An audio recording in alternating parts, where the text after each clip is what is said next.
Hey everybody, Q here with the Charting Discovery Market Update for July 1st, 2013. And I'm still seeing further evidence of a very strong potential of pretty drastic down action in this coming week probably. Today is Monday, so probably in this coming week I expect to see some down action. We're going to start off today with Coke, K-O.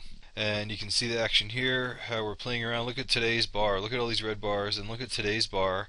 It's a pretty perfect gravestone doji, opening and closing right around the 21-day moving average, and the trading action throughout the day brought the price up through the 34-day and through the 55-day, but the price action did not last up there. It came back down, closed right at about the lower 21 moving average. So that's pretty exciting to me. That's very strong potential of pretty major down action in the future. And again, this is Coke.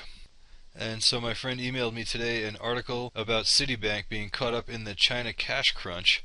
And so I thought, gosh, let me look up banks. Well, check out what I found. Okay, we're going to start out with HSBC. You can see the recent action. You can see kind of how we're playing around. There's a big gap here where the markets crashed 2 weeks ago, and then we came up and consolidated a little bit, but look at today's action.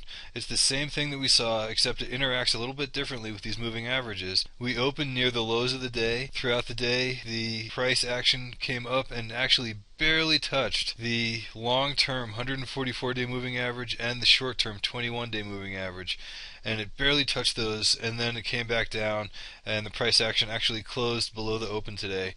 And that's a major gravestone doji in my mind, and since it interacted with these two moving averages the way it did, that's very strong potential for down action in the very near future. Okay, for Citi, we started out right at around, we opened the day right at around the 55-day moving average, moved up throughout the day, moved down throughout the day, almost touched this lower 34 envelope, and look how it binds this.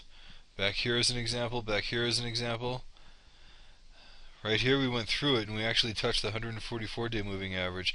And then we recently have come up, and then today's trading action, this looks like what they call a hammer candlestick interpretation. Looks kind of like a hammer. The hammer part is exactly on the 55-day moving average. This is another small example of a hammer. Look what happened.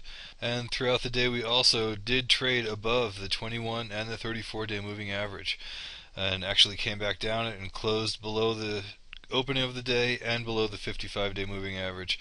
To me, this is another strong sign that we're heading for a down movement in Citi. Alright, we'll go to Bank of America, and there's a small gravestone doji there, and we opened between the yellow 55-day and these two moving averages, and the trading action throughout the day came up, didn't last, came down, closed a little bit below the open, and again between those two averages. So I see this as a gravestone doji, and we're heading for down action again. BAC.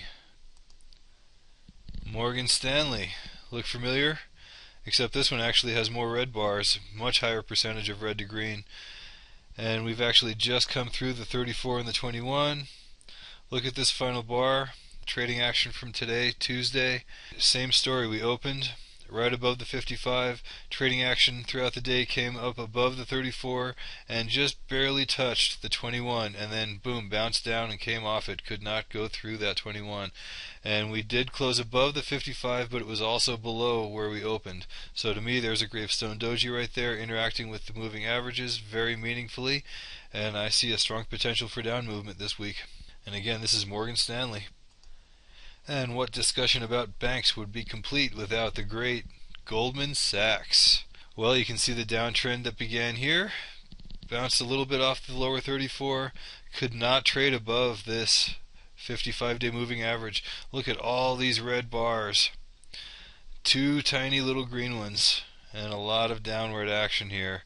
Once we started trading below this 55, we have not been able to trade above it, and the days have been down, and we have tried every once in a while. We touched it right here, and we just keep closing lower than we opened. I see down action for the great Goldman Sachs.